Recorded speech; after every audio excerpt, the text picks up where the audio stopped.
She woke up before dawn. She combed her own hair. She dressed in a black damask gown trimmed with ermine. And then, with trembling hands, she tucked her long dark hair beneath her hood so that the swordsman's blade would have a clean, unobstructed path to her neck. Anne Boleyn didn't just die. She prepared herself to die. And what happened in those final hours before the sword fell, is something history books refuse to tell you. The woman they called a witch. The year is 1536. England is not a country of justice. It is a country of kings, and kings do not ask permission to destroy those they once loved. Anne Boleyn had climbed higher than any English woman before her. Born into the ambitious Boleyn family around 1501, she had spent years at the most sophisticated courts in Europe, first in the Netherlands under Margaret of Austria, then in France serving Queen Claude. When she returned to England, she was no ordinary court lady.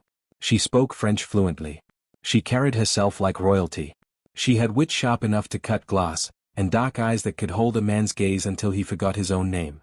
Henry VIII noticed her somewhere around 1526. He was already married, to Catherine of Aragon, a Spanish princess who had given him one surviving daughter but no sons. Henry had spent years agonizing over this. He needed a male heir. He needed someone new. Anne Boleyn, with her refusal to become merely his mistress, became the most dangerous woman in England. She would not sleep with him outside of marriage. That decision, infuriating to Henry and legendary to history, set off a chain reaction that shattered the Catholic Church's grip on England, destroyed an old queen, elevated a new one, and ultimately signed Anne's own death warrant. She became Queen of England on June 1, 1533. The crowd that watched her coronation procession was largely silent. Some even laughed at the letters H and A, Henry and Anne, embroidered into the banners, calling them HA, in mockery. They hated her. They called her a concubine, a whore, a witch. Some said she had a sixth finger on one hand. Others claimed she had a large mole on her neck, a sign of the devil. But Anne did not flinch. She had survived the court of France. She had outlasted Catherine of Aragon. She would survive the hatred of the English people too. Or so she believed. The miscarriage that killed a queen. January 1536. 3 things happened in rapid succession that would seal Anne Boleyn's fate. First, Catherine of Aragon died on January 7. Many in England wept openly for her. And reportedly wore yellow, a color of celebration in Spain, but widely interpreted in England as an insult to the dead queen. It was a catastrophic miscalculation. The public, already suspicious of Anne, now despised her openly. Second, Henry VIII suffered a catastrophic jousting accident on January 24. His horse fell on top of him. He was unconscious for 2 hours. Those around him feared he was dead. When news reached Anne, who was pregnant, the shock of it triggered something terrible. Third, on January 29, the same day Catherine of Aragon was buried, and Boleyn miscarried. The baby, some sources claimed, appeared to be a boy. Others said the fetus showed deformities. The court whispered that God was punishing them. Henry, shaken, recovering from his head injury, and already half enchanted by one of Anne's own ladies-in-waiting, Jane Seymour, walked into Anne's chambers and delivered a devastating verdict. "I will speak to you when you are well," he said. And then he left. Those were nearly the last kind words he would ever say to her. The miscarriage destroyed what little remained of Henry's patience with Anne. He had broken England's relationship with Rome for her. He had humiliated and abandoned Catherine of Aragon for her. He had waited years for her. And she had given him one daughter, Elizabeth, and a series of failed pregnancies. To Henry, whose faith was tangled with his superstition, this meant something spiritual. God was not blessing this marriage. Which must mean, he told himself, that the marriage was somehow wrong. And so Thomas Cromwell, Henry's ruthlessly efficient chief minister, was given a quiet instruction. Find a way out. Find evidence, or if necessary, manufacture it. The trap closes. Thomas Cromwell was one of the most brilliant legal minds in Tudor England. He was also utterly without mercy when it came to serving his king. He had, for years, worked alongside Anne Boleyn. They had shared a common interest in reforming the church. But by early 1536, their alliance had fractured, over money from the dissolved monasteries, over foreign policy, over influence. Cromwell understood what the king wanted, and he moved swiftly to provide it. The charges were assembled like weapons in an army. Anne Boleyn, they said, had committed adultery with 5 men, a court musician named Mark Smeaton, a gentleman of the Privy Chamber named Henry Norris, 2 other courtiers named Francis Weston and William Brereton, and, most horrifyingly, her own brother, George Boleyn, Lord Rochford. The charge of incest was pure fabrication. Historians today are nearly unanimous in concluding it. The dates cited in the legal indictments were often impossible, placing and in locations she demonstrably was not, with men who had documented alibis. The trials were so rushed, so obviously rigged, that even foreign ambassadors watching from the sidelines raised their eyebrows. Mark Smeaton, the only accused man who confessed, almost certainly did so under torture. He was a low-born musician. He did not have the social standing to withstand the pressure Cromwell applied. The 4 other men pleaded innocent and went to their deaths maintaining it. On May 2, 1536, Anne Boleyn was arrested at Greenwich Palace and taken by barge to the Tower of London. She entered through the Water Gate, the same entrance she had used 3 years before when arriving for her coronation celebrations. Then, she had entered as a queen rising to her throne. Now, she entered as a prisoner descending to her death. As she stepped ashore, her knees buckled. She fell. Guards helped her up. And then Anne Boleyn, Queen of England, began to weep. Not from fear, she reportedly said, but from the unbearable injustice of it. Inside the Tower, the 17 days. The Tower of London was not a single dark dungeon. It was a complex of buildings, some quite comfortable by the standards of the age. Anne was given lodgings in the royal apartments, the same room she had occupied before her coronation. The cruelty of this was not accidental. Cromwell wanted her to feel the full weight of what she was losing. But the comfort of her surroundings could not mask the horror of her situation. She was watched constantly by ladies-in-waiting chosen for their loyalty to the king, not to her. Every word she spoke was reported back to Cromwell. Every emotional outburst, every moment of anger or fear or grief, was written down and sent to him. These reports still exist. They are some of the most chilling documents in English history. And swung between extremes.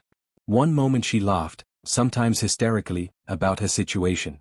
She made black jokes. "I hear the executioner is very good," she told Kingston, the constable of the Tower, "and I have a little neck." Then she put her hands around her own throat and laughed. Kingston, who had overseen many executions, found himself disturbed by this. The next moment, she was prostrate with grief, crying out for her daughter Elizabeth, demanding to know if the king would truly let her die. She took communion multiple times. She confessed repeatedly to her almoner, swearing on the Eucharist that she was innocent of every charge against her. The men accused alongside her were tried first. On May 12, the 4 commoners, Norris, Weston, Brereton, and Smeaton, were found guilty in a trial that lasted only a few hours. They were executed on Tower Hill on May 17. On May 15, Anne herself was tried in the Great Hall of the Tower, before a jury that included her own uncle, Thomas Howard, Duke of Norfolk, a man who wept openly as he delivered the verdict, guilty on all counts. Guilty. The word fell like the blade. And reportedly said that she would not contest the verdict. But she insisted on speaking. "I do not say I have always borne towards the king the humility which I owed him," she said, "considering his kindness to me and the great honor he showed me, but if ever I have offended, I submit myself to God and the king." She did not confess. She never confessed. Not once. The night before. The night before her execution was delayed twice. First scheduled for May 17, then postponed. Then May 18, postponed again, reportedly because the executioner from Calais had not yet arrived. And told Kingston it was no matter, "It will not be long, I think, in pain." But the waiting was its own particular torture. On the night of May 18, Anne Boleyn sat in her royal apartments and asked her ladies to leave her alone with her prayer book. She held it in both hands. Inside was an inscription she herself had written, "Remember me when you do pray, that hope doth lead from day to day." Anne Boleyn. She prayed for hours. Her confessor, John Skipp, visited her. She made her final confession. He administered last rites. She wept during this, not the hysterical weeping of earlier weeks, but something quieter. Something resolved. At some point during that long night, something appeared to shift in Anne Boleyn. The witnesses who observed her in those final hours describe a woman who had passed through the worst fear and come out on the other side.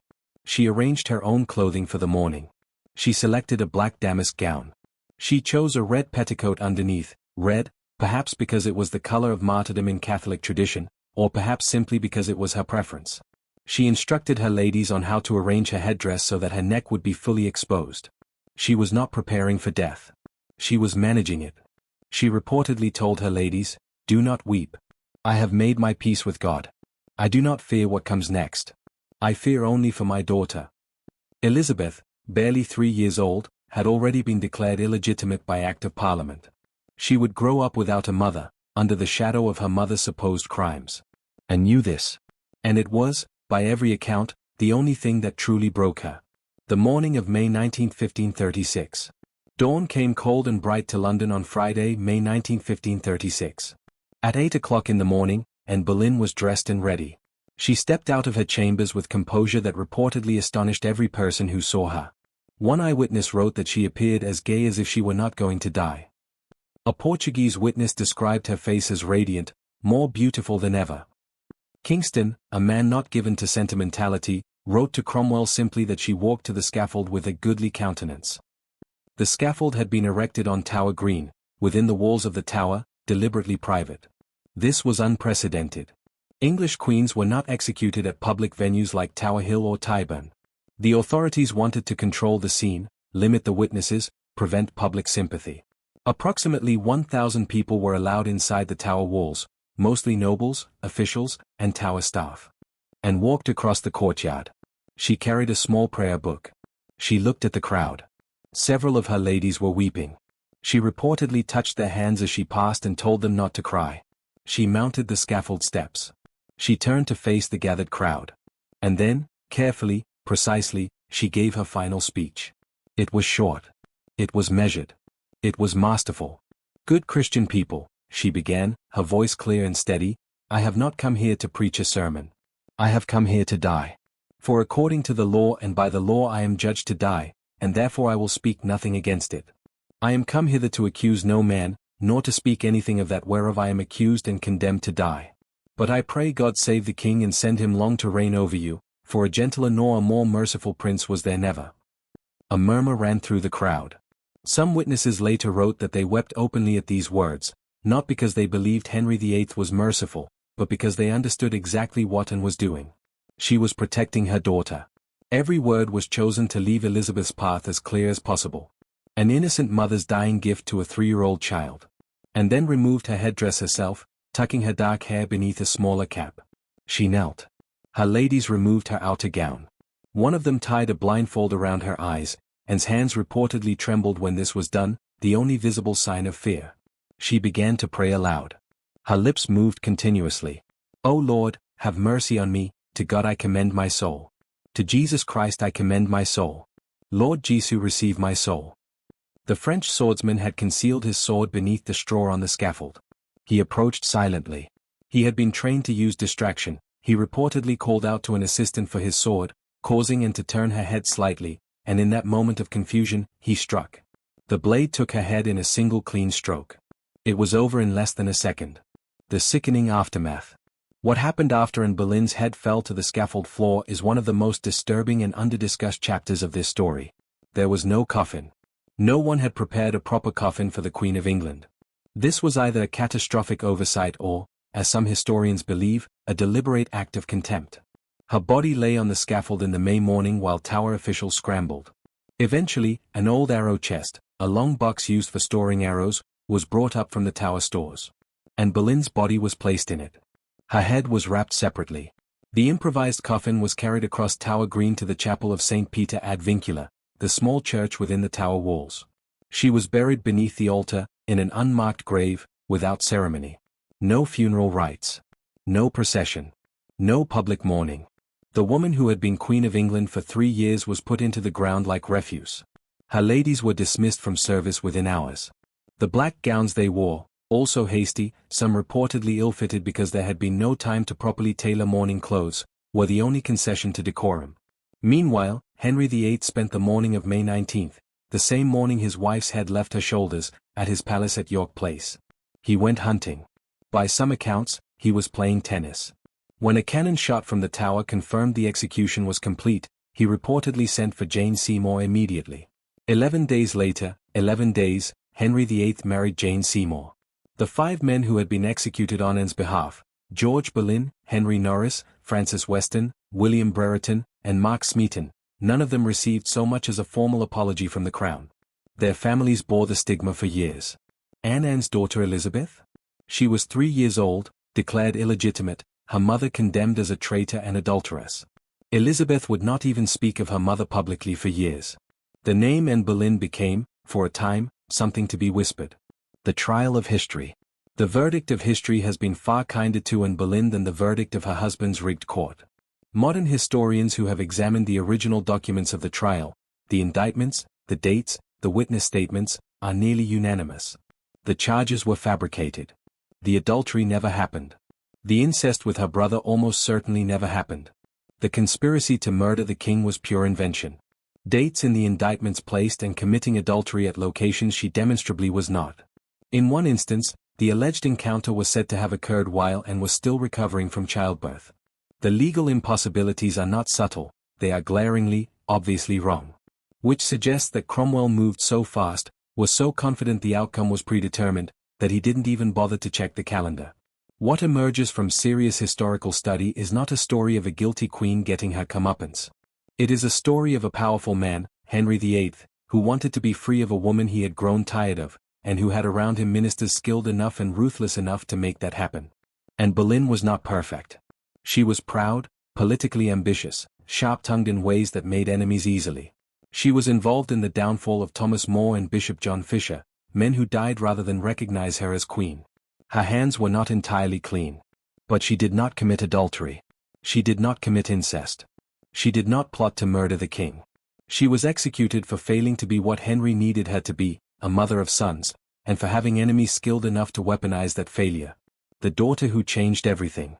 Anne Boleyn's greatest legacy never knew her mother's embrace. Elizabeth Tudor was born September 7, 1533, Henry's second great disappointment, since he had hoped desperately for a son.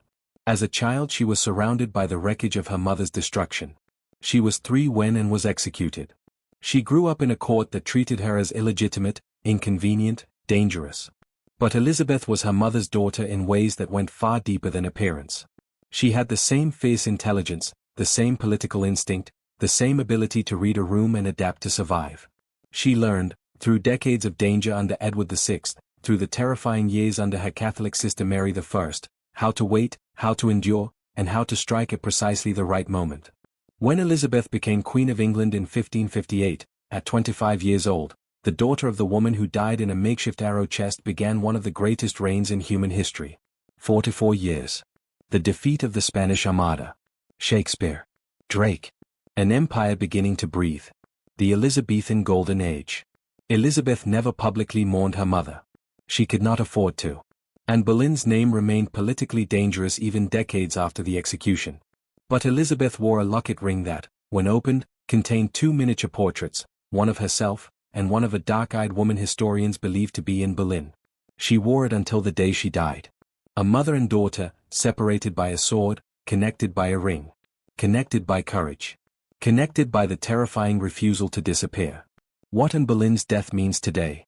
We are nearly 500 years from the morning when the sword fell on Tower Green. And yet something about Anne Boleyn's story refuses to stay in the past. Perhaps it is the particular cruelty of it, the way a woman was elevated to the highest position available to her in her society, then systematically destroyed the moment she ceased to be useful to the man who had put her there. Perhaps it is the charges themselves, adultery, incest, treason, charges so grotesque they function not just as legal instruments but as character assassinations, designed to make sure no one would mourn her, no one would question the verdict, no one would see her as a martyr. Perhaps it is the composure. The image of a woman climbing those scaffold steps with her prayer book clutched in her hands, delivering a careful, political speech that she knew was being heard not by the people watching her die but by the 3-year-old girl she was desperately trying to protect. That image does not fade. It grows more powerful with time. And Boleyn understood, in those last moments, that her life was ending. But she also understood something else, that stories do not end when their subjects die. She could not save herself. But she could conduct herself in a way that preserved something, her dignity, her daughter's chances, the fragile possibility that history might someday tell the truth about her. And history, eventually, did. She was not a saint. She was not a villain. She was a human being of extraordinary intelligence and ambition, born into a world that welcomed those qualities in men and punished them in women. She reached the highest peak her world allowed, and when the powerful men around her decided she needed to fall, they knocked her off that peak with charges so baseless that they couldn't even get the dates right. Anne Boleyn died on May 19, 1536, at approximately 9 in the morning. She was approximately 35 years old. Her head was taken from her body in a single sword stroke. She was buried in an arrow chest, in an unmarked grave, in a small chapel inside the prison where she was killed. And yet here we are, 5 centuries later, still saying her name. That is not nothing. That, perhaps, is everything.